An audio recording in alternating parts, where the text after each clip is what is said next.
Good evening. And we are back. Always, always back, as Philip would say. This is C3Arts Radio. And this is Winston Brewerton talking to you, live from Harlem, USA. Hope you had a wonderful Thanksgiving holiday. Mine was pretty good, kind of low-key. But, so we had Black Friday. Hope you survived that. Hope you got what you shopped for, if you were looking for anything in particular. And now we're getting ready to head towards Christmas.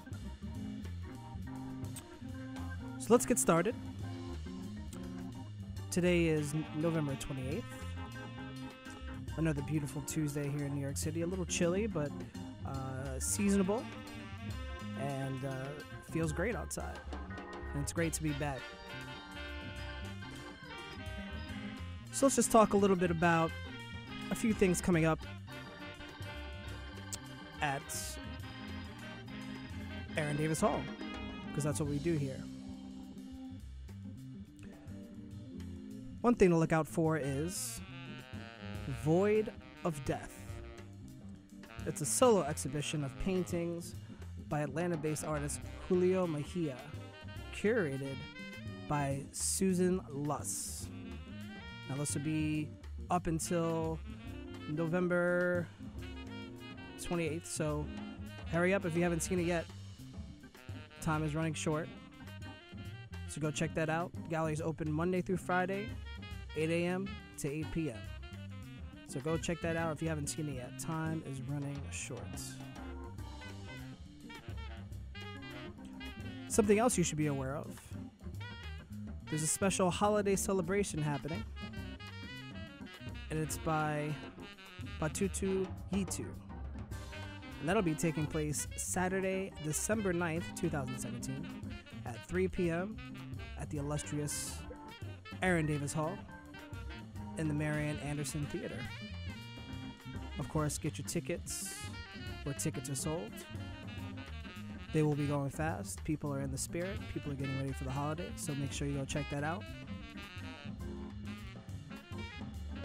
And the whole thing about this show that's interesting is it engages inner city youth in African dance, music, and folklore within a caring community of talented and artists and volunteers. So that should be a great show. It's dedicated to fostering self-awareness, self-esteem, and the creative and social development of children through dance. It's very important that we get our youth into the arts and give them something to look forward to, and something that they could do while they do their studies in school, because it makes them a better student. So something like that sounds wonderful. So definitely something to check out. Something else to look out for is Un Romance Latino, featuring soprano Leanji Perez and tenor Edgar Perez, presented by Association of Dominican Classical Artists, and this takes place on Thursday, December 21st, 2017 at 7 p.m. This will be taking place at the illustrious Aaron Davis Hall and the Marian Anderson Theater.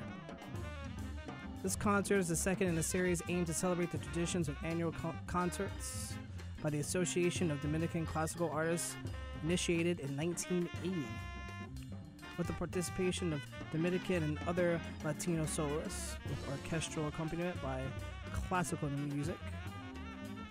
This will be a great, interesting show.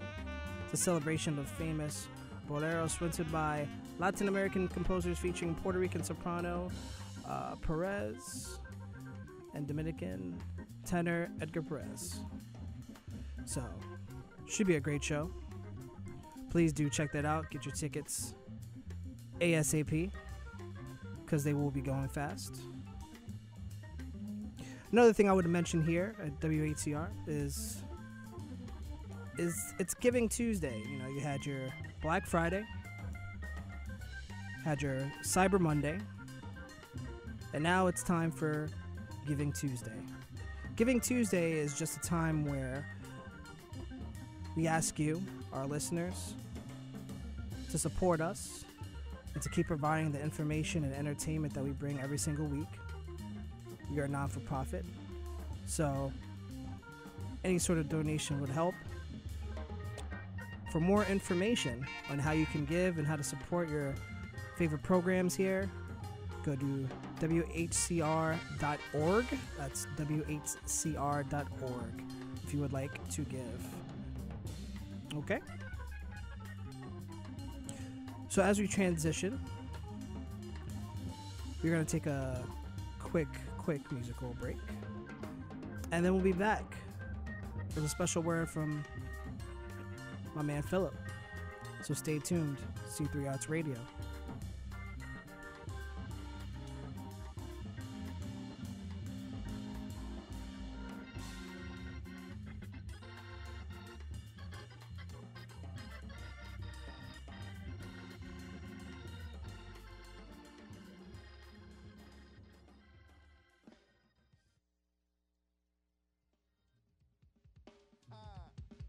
Yes. Avalo. Leve. Marie-Galante. Guadeloupe. Haïti. Brazil. São Paulo. West Africa.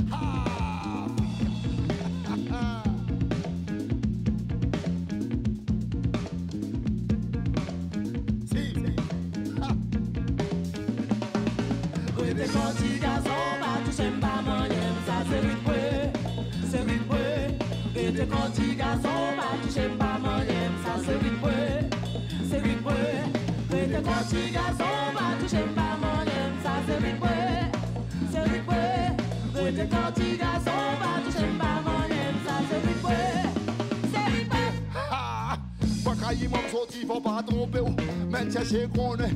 Qui aime force ou moins de dilemme de languine, vous prenez la tête aux pieds, pas besoin de chez pompier. Déjà engagé, les gros dames déjà tempés, souvent moi d'enrager, les non sans pas qu'à changer. Ou qu'à essayer, souvent y'a moi fait passer, c'est rythme, il faut pas toucher. J'irai devant mon Dieu, c'est la dame pour m'arrêter. S'ouvre les lignes si j'aime, ou pas qu'à racheter. Oh, coup de fête, gratis moi sélection bête, pas vu moi maniquette, pas vu pour moi pour mon bête, des masques tout pour faire.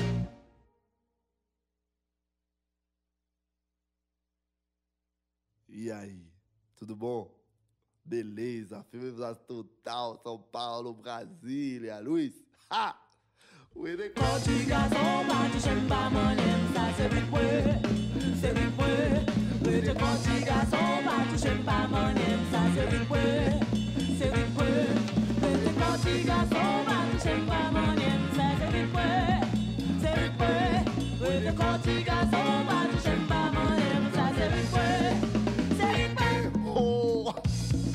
J'aime des douces, Vox en bourse on m'a qu'elle t'apprend pas ouais chou. Pas jamais quoi d'un bijou, m'qu'a résisté jusqu'au bout, moi visiter Golaco. Racine moi son atout qui fait avec ouais fait tout. Éclairé ti moun nou, que yo gagne droit tout, pense lever sans limite, puis qu'à quoi elle fait petite. Trop pressé pas j'en fais, je l'ouvre dans la vie. Pendez-moi récolter tout ça qui bon, on brasser depuis l'amour à rester. Continuez pour rester si le bagage est arrivé.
pas moyen, ça c'est vite ouais, c'est vite ouais. Ouais, des petits garçons, bah tu sais pas moyen, ça c'est vite ouais, c'est vite ouais. Ouais, des petits garçons, bah tu sais pas moyen, ça c'est vite ouais, c'est vite ouais. Ouais, des petits garçons, bah tu sais pas moyen, ça c'est vite ouais, c'est vite ouais.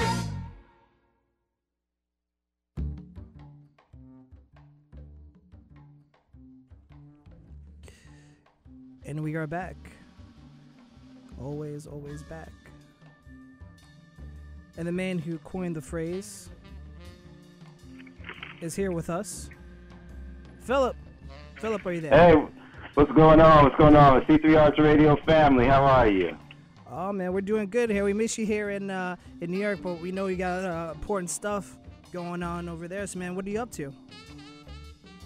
Yeah, it's a lot going on, but I appreciate you for holding down the fort there, as always, Winston. Yes, sir. Yes, sir. I do what I can. You know, I am in D.C., so just recently, like the last time where I was in L.A. and you were holding the fort down for me, I was taking the time to give you some ideas on what is happening. You know, we try to give you information from cities all across across the United States, also internationally as well. So Absolutely. This gives us a good chance to kind of get everyone hip with what's going on in Washington, D.C., the District of Columbia, the nation's capital, and I can go on and on and on and on, right? Got you. Well, I have to say, and we talked about this a little bit, Winston, when we were talking about Los Angeles in terms of how the kind of non-institutional art scene is flourishing so well. And in Washington, D.C., you have a nice, good balance at this point in time. Of course, you have the Smithsonian and a number of other nationally supported, or I'd say national government-supported institutions that do fantastic work. And it's also been supported by a growth of what we might call entrepreneur or cultural entrepreneurs who have opened fantastic galleries, of course, doing a lot of concerts and really creating a vibrant art scene that's very well-balanced top to bottom, if that makes sense. Well-balanced top to bottom. You get what I'm saying there? Absolutely. I mean, D.C. is a great city, and I've had a chance to kind of experience it a little bit, just through visiting, just like checking out how diverse and it is, culturally and their music and art. And it's a great town. Yeah, hey, that's coming from a native New Yorker. That sounds good, huh? Yeah. All right. Well, let's get into it. Let's talk about a few things that are happening down here in D.C. Now, the theater scene in D.C. is quite strong, and that's for a number of reasons, but not the least of which is the presence of the arena stage, which is really one of the best theatrical institutions in the country, I might say. One of the strongest, one of the most consistent in terms of its programming. Now, having said that, it is true to form. One of the productions that is currently happening at the arena stage is, of course, the play Nina Simone for Women. And when I say for, I mean F-O-U-R, women, okay? Okay. So Nina Simone for Women. Now, the play is obviously centered upon Nina Simone, but not as closely as someone may think. It's not a biopic. It's not a traditional kind of linear storytelling of the life of Nina Simone. And, of course, right here on C3Arts Radio, we've had a number of profiles on some of the films and some of the biographies of Nina Simone that have happened, particularly in terms of films. But here, this play, Nina Simone for Women, really actually takes place in the wreckage of the 16th Street Baptist Church in Birmingham. So it takes place in 1963. This is the setting. And Nina Simone, of course, is a character in this play, but she's not alone. There are three other women who represent different aspects of the era, and particularly when we talk about the era, of course, the civil rights struggle. And so you have one character who is working with Dr. Martin Luther King at the time, the SCLC. You have another character who is coming from a slightly more bourgeois standpoint and is trying to make sense of how her world is somewhat being dismantled for good and for bad, in her opinion. And then you have another character who kind of represents the downtrodden and the people who might be looking for a more militant stance. And within all of this, you have Nina Simone herself. And so it's a musical. It is choreographed by Lady Dane Figueroa Ididi. And there's a music director, Darius Smith. So it incorporates the music of Nina Simone, but there is a great deal of performance in the play. Also with this kind of this storyline, which kind of moves through both the life of Nina Simone, but also some of the major events of the Civil Rights era. Of course, the bombing of 16th Street Baptist Church in Birmingham. So it's a very powerful production. It's taking place at the Arena Stage from it started November 28th, and it's going to go until December 24th. All right, so there's some time. Get there, but you got to get there. Go to arenastage.org for tickets. That's ARENA stage.org for tickets. What you think, Aaron? Does it sound good to you, Winston? That sounds amazing. I got to come check that out myself. Yeah, okay, yeah. I have to hop the train down to D.C. Yeah, it's a short trip from New York. That's true, so for all of our listeners in the D.C. area, whoever is going to be who's listening and within our airwaves right now, who was planning on going to D.C. and maybe now you might plan to go to D.C., please make sure that you check that out, as well as some of the other things. So let's get into that before I make that type of pronouncement. Okay. Next up, we have Mark Bradford. Now, if you're not familiar with Mark Bradford, he is the visual artist who has really come into his own recently. He represents the United States at the Venice Biennale, among other very highly acclaimed national and international exhibitions. Now, at the Hirshhorn Museum and Sculpture Garden here in Washington, D.C., he has just recently opened a very, very ambitious visual arts exhibition called Pickett's Charge. Now, let me give you a little background on this, okay? Okay. So, it's a commission, and it's inspired by Paul Philippoto's, making sure I'm saying that right, Philippoto's 19th century cyclorama in the Gettysburg National Military Park. Now, this cyclorama that was originally done by Paul Philippoto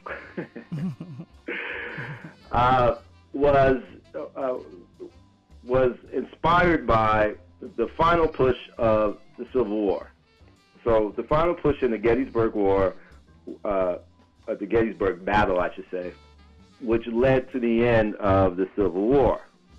So this was the final charge, and the concept is that this final charge not only brought to its end the the Civil War, but it also changed the course of American history, right?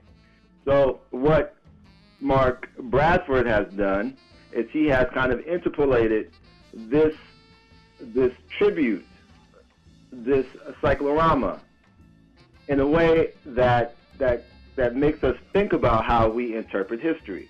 Now, if you go to the Hirshhorn Museum, of course you know how large the facility is, but this is housed on the third level.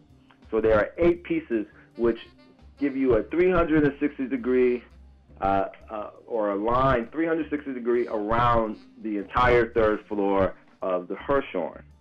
So there are 8 pieces, and each one is a interpolation of the cyclorama and tells the story in its own fashion. So you have to think about this. So you're actually walking into an experience that is actually transforming or reflecting how the history of American history was changed by this very bloody battle that happened in Gettysburg at the end of the Civil War. So very important to see, very, very ambitious, but you wouldn't expect anything less from Mark Bradford. This is going to be at the Hirshhorn for 1 year, okay?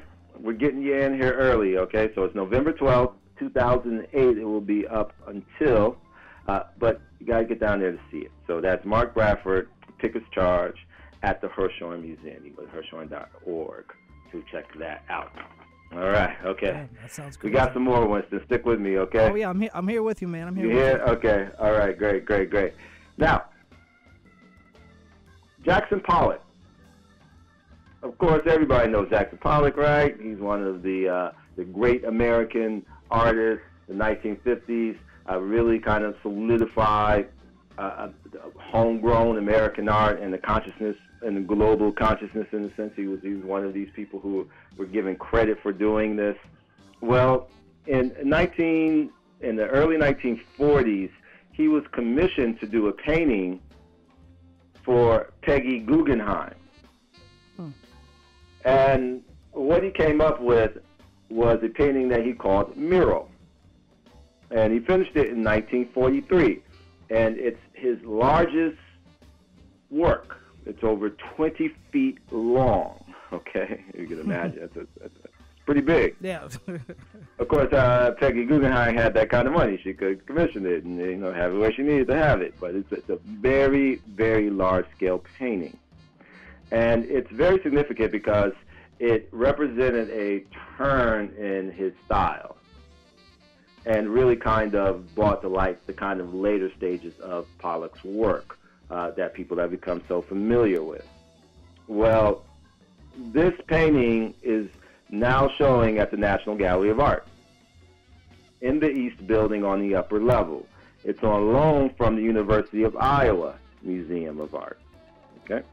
That's what's up. Now, like a lot of Smithsonian exhibitions, it's going to be up for quite a while. So it just opened recently, so it's going to be up until October 28, 2018. So you have some time to see it, but once again, you got to actually go see it, okay? All right, So all right. This is showing at the National Gallery of Art. I got some more for you here. You still with me, Winston? Oh, I'm still here, man. I got a lot of good stuff. I can't wait to hear it. Okay, all right. Sounds good. Now, the Mexican Cultural Institute here in Washington, D.C., they have an exhibition. It's called Before the 45th, Action, Reaction in Chicano and Latino Art. Now, this exhibition is pretty ambitious in its own right. It has over 30 artists, largely from Southern California, right, where, of course, was the heart of the Chicano political and social movement. And this exhibition reflects the kind of political and social merit and intent of that movement, of course, that was so large and very transformative for large segments of our population and our country in general and whole. It's a reflection on political, economic, and social justice issues. It's going to be at the Mexican Cultural Institute here in D.C. until December 29th, 2017. So I had to make sure I put the year in there because I keep saying 2018. No, not for this. You have to get there by 2017, December 29th. Okay? So that's the Institute of Mexico, DC.org is how you're going to figure out how you're going to get there and make sure you get there and all that good stuff. So Institute of Mexico, DC.org. All right. Okay. Got more for you. Still rolling here. I'm ready for it. Now, we have been largely concentrating on some of the bigger institutions here in D.C., and I'm going to continue that with a slightly different twist. Now, what do you think of when you hear the Library of Congress? What comes to mind? The Library of Congress, I think about a lot of books on past, maybe like law and history of, just like politics in America. Okay. Yeah. And of course, a kind of a repository for the literature of our country, right? Or at least the writing efforts. Yes. Made in our country. So now. And so I would definitely agree with you. Now, what we don't think about so much is jazz music. Oh, yeah. Not necessarily, no. In and of itself, right? Yeah. Well, they've been having concerts now at the Library of Congress in the Coolidge Auditorium. And they're having a very special concert coming up. It is the McCoy Tyner Trio featuring Joe Lovano. Now, this is somewhat of a historical thing. McCoy Tyner Trio, of course, McCoy Tyner being the pianist for John Coltrane in his fantastic run in the 1960s. And McCoy Tyner, of course, has gone on to his own starry career, known as one of the great pianists of American history. Well, the McCoy Tyner Trio is going to be performing with Joe Lovano at the Library of Congress, Coolidge Auditorium. I had to include this, Winston. I had to include it because it's free. Oh. Yeah, can't beat that, right? Can't be free. To see McCoy And it's Tyner? going to be 8 p.m. on December 8th, coming up, 2017. So that's that one you have to get to. You have to figure out how you're going to get down there. You can go to liveofcongress.org to get some more information on that one. Wow. McCoy Tyner is a legend. That would be amazing to see him perform. Absolutely, absolutely. And this is very special. It's a beautiful environment to watch a legend as well. Absolutely. That would be pretty surreal, actually. Yeah, go there it's and see a good term. Yeah, Yeah. absolutely, absolutely. Now, last but not least, this is something you got to get to very quick, okay? Now, of course, the great Jay-Z is currently on tour, and he's going to be in D.C. tomorrow night. oh, is he? So we go through all this institutional stuff, but then we got to include Jay-Z because and one of the reasons that this is of great interest, I believe, is because if Jay-Z is now putting out his adult album, of course, 444, and it's been very critically well received. Of course, he's getting a lot of Grammy nominations for it and such, but his concert tour hasn't been selling as a Jay-Z concert tour typically does. Now, why do you think that might be? You know, that's really interesting. I mean, his newest album is definitely not as commercial, I guess, as some of his past works. Mm-hmm. So I think that might have something to do with it. I mean, he's also been doing it for a long time, so maybe people have seen him a few times and they decided maybe they should lay off of seeing him this time. But from what I heard, he's got a really, really cool show this time around, especially when he's performing some of his newest material. So it sounds like it's a really good show to check out. It's an interesting question, right? It is. Now, does an artist like Jay-Z, are they to be somewhat, not punished isn't the word, I don't think Jay-Z quite needs the money from his concert tours at this point in his career. Right. I'm sure he's doing all right. Especially since he has his hands in so many different pockets of our culture, let's say. However, if he comes to such a grown album and is still having problems selling tickets, it's kind of an interesting conundrum. But what it does mean is that there should be tickets for you to get them. So if you have not seen Jay-Z, or you haven't seen them in a while, and you wanted to before and were stymied trying to get tickets or something to that effect, here's your opportunity. So check out Jay-Z. He's going to be at the Capital One Arena tomorrow night. Capital One Arena .monumentalsportsnetwork.com. That's a lot, but it's Capital One Arena .monumentalsportsnetwork.com.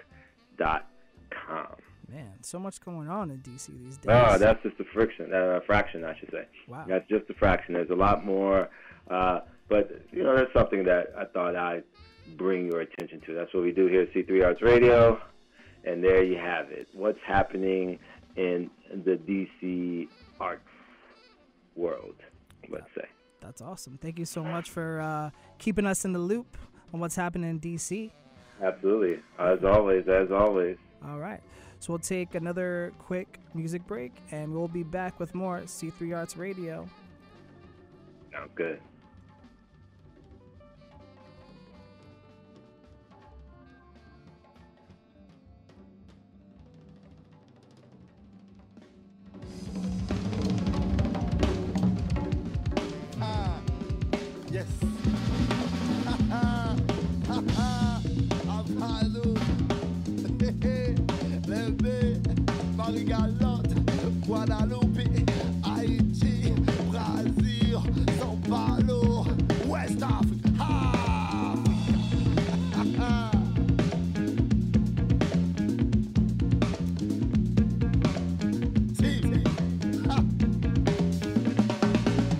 Wete konti gason pa touche mpa manyem, sa se ripwe, se ripwe.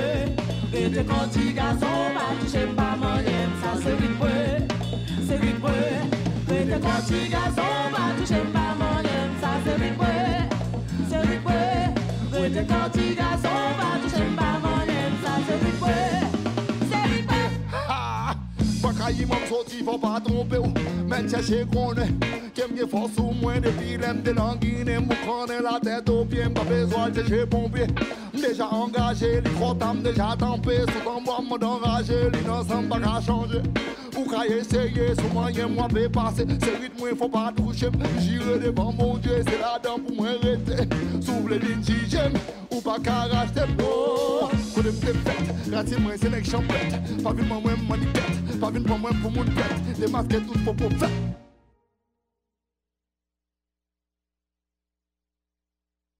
E aí, tudo bom? Beleza, filme total, São Paulo, Brasília, Luiz. Ha! Konti gason pa touche mpa manyem, sa se ripwe, se ripwe. Wete konti gason pa touche mpa manyem, sa se ripwe, se ripwe. Wete konti gason pa touche mpa manyem, sa se ripwe, se ripwe. Wete konti gason pa touche mpa manyem, sa se ripwe, se ripwe. Oh, façon j'aime de tous, fox en bourse on m'a qu'elle t'apprend pas ouais chou. Pas jamais quoi dans bijou, m'ka résister jusqu'au bout, moi visiter Golaco. Racine moi son atout qui fait avec regret tout. Enclairé ti moun nou, que yo gagne droit tout, penser lever sans limite, puis qu'à pour al fait petite. Trop pressé pas j'en fais, je l'ouvre dans la vie. Pendez-moi récolter tout ça qui vont embrasser depuis l'amour arrêté. Continuez progresser, si une bagage est arrivé.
What is your native country?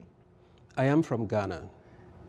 When you were growing up, did you hear Negro spirituals, American Negro spirituals? Oh yes. In fact, there's a story there is a picture that has stayed in my mind for all these years. I may have been 5 years old when I first heard the Negro spiritual. A group of Americans came to Ghana to sing, and I remember sitting on the floor listening to them. The only song that sticks in my mind is Every Time I Feel the Spirit. Growing up in schools and in churches, we sang the Negro spirituals, so I was very familiar with most of the Negro spirituals before coming to the U.S. The Negro spiritual is one of the cultural elements, I should say, that ties African Americans to Africans, because we know that it was the people who came from Africa to the U.S. who created this music. So to me, the Negro spiritual is a very strong cultural link between our peoples. Talk to me about the dual meaning, the duality of meaning of the lyrics for the original singers who were slaves. One good example I can give is Wade in the Water. It was one of the spirituals that the slaves sang as they escaped to the north. Wade in the Water was just a simple song, but to the slaves, it was a message saying that as you're running to the north with the dogs following you, make sure you tread in the waters, whereby the dogs will lose your scent and will not be able to track you.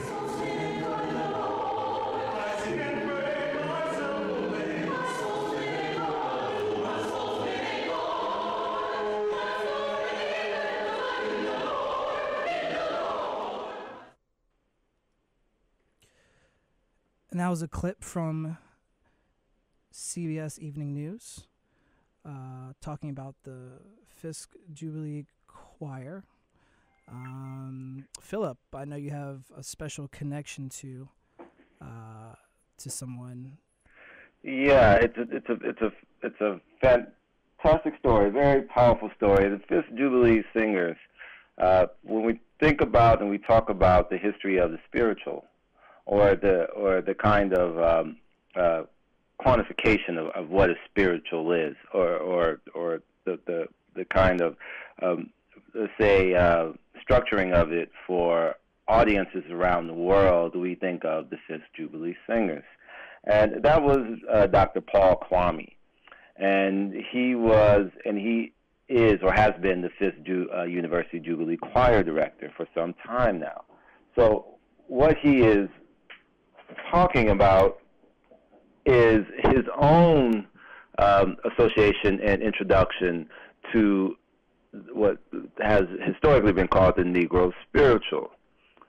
And he is talking about how he, as a child in Ghana, was first introduced to this very American tradition that we think of as very American tradition, but he talks about how its connection and kind of travel and passage through time. And so there's a connection to the shores of Ghana, to the shores of many African nations, and it shows a kind of continuation across time. Now, the Fisk Jubilee Singers factor very heavily, or almost are the most important architects of this kind of bridge between cultures, not only between Black America and Africa, but the kind of formation of the history of Black America and the world. We could talk a little bit about how the Fisk Jubilee Singers came into existence. Fisk University, of course, is a predominantly Black college that's located in Nashville, Tennessee. And it was originally formed in 1866, but just a few years in, it was running out of money. It was losing money, and it was in danger of going bankrupt. So, to kind of try to stave this off, George L. White, he was the Fisk treasurer and music professor at the time, and he created a 9-member choral ensemble of students, and he took them on tour to earn money. So this was kind of the titular beginnings of the Fisk Jubilee Singers. Now, at first, this tour was somewhat difficult. It wasn't going so well in the beginning, and to raise their spirits, George L. White named them the Jubilee Singers. Now, this wasn't the only reason why they kind of caught on. It was a fantastic, a very talented, of course, and they kind of soldiered through a lot of the issues and problems that they were faced with, and until they started to connect with audiences. And it built, and it built, and it built. In 1872, and this is only about 8 years after the end of the Civil War, we're talking here. Okay. They sang at the World Peace Festival, which was taking place in Boston at the time. By the end of that year, they were performing for President Ulysses S. Grant in the White House. Now, this is a very interesting little piece of history, right? Who thought? Now, of course, Ulysses Grant was considered a very liberal president in that sense, right? Right. but the Jubilee Singers were invited to perform at the White House. By 1873, they're touring all over Europe. All right? Okay. And in 1875, they had their first permanent hall on the campus of Fisk University, which was designated a National Historic Landmark by the U.S. Department of Interior in 1975. So the Fisk Jubilee Singers represent a very, very important piece of history. Of course, they are still in existence, still performing, and still kind of bringing the word and the understanding of the spiritual to the world, right? Right, absolutely. Now, and Winston, you asked me why it was special to me. Well, beyond just the historical significance of it and the importance of this part of Black American culture and have its rightful connection to greater world culture, but also because my aunt, Dr. Jean Harvey Lightfoot, was a very instrumental singer in the Fisk Jubilee Singers. Of course, it wasn't that long ago. Neither she nor I are exactly that old. But my aunt was a student at Fisk in the 1950s, and she performed, especially on the 1956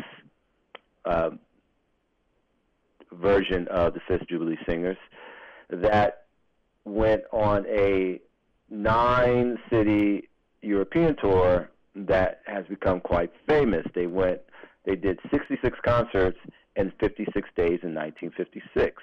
They went to England, France, Italy, Portugal, Spain, the Netherlands. They even performed for audiences behind the Iron Curtain. This is during the height of the Cold War. They performed in East Germany. Okay. And this particular kind of formation of Jubilee Singers became quite famous. After leaving Fisk University, my aunt and some other members of the Fisk Jubilee Singers that were part of her generation of Fisk Jubilee Singers started a group called the John Work Chorale in 1960. And they named it after their college music director, the person who was directing the Fisk Jubilee Singers while they were students at Fisk. And that is still in existence today. It, too, has traveled all around the world to all kinds of audiences, performed in magistry and so on and so forth. Now, I'm saying all this to say that she passed recently, and that's why I have not been in New York to be able to be there in the studio with you, Winston. So this is in honor of Dr. Jean Harvey Lightfoot and her contributions. Well, man, I'd like to personally say thank you for sharing all that information, sharing your personal story, and obviously, you have my condolences, and I hope that your family is doing as well as they can be, and that they're in my thoughts and my blessings. So thank you, Winston. I appreciate that, and she would appreciate it as well. But and one thing she would always say, and I know she would say this at all times, that we just have to let the music play sometimes. I'm like, well, maybe that's where I got that from. So let's go to a song. We'll be right back. All right.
streets are paved with gold and the struggle begins. God's gonna trouble the water.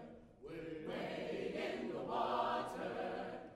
Wade in the water, children. Wade in the water. God's gonna trouble the water. Some say you've never been redeemed. God's gonna trouble the water. Just follow me down to Jordan Stream. God's gonna trouble the water. I'll tell you how the Lord has set my soul free. God's gonna trouble the water. And when I get to heaven, how happy I'll be. God's gonna trouble the water. Wade in the water. Wade in the water, children. Wade in the water. God's gonna trouble the water. Wade in the water. Wade in the water, children. Wade in the water. God's gonna trouble the water.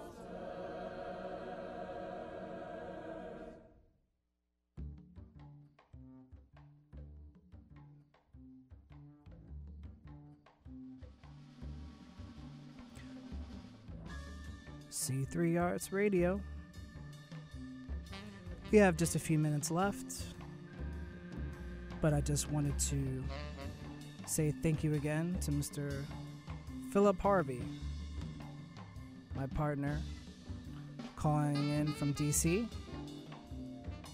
and telling us his personal story and telling us all the information going on in DC. So many great shows and exhibits and things to do in DC. So definitely make a trip down there.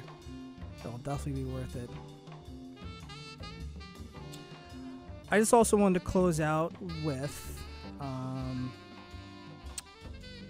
couple of notes. First things first, one more time, I just want to say today is Giving Tuesday, so please, you can make a donation to WHCR. All you have to do is go to WHCR.org for more information. It is tax deductible, so remember that you can use this on your taxes while you still can. If things go the way they're going now, that may not last too long because of the person who is in political office right now.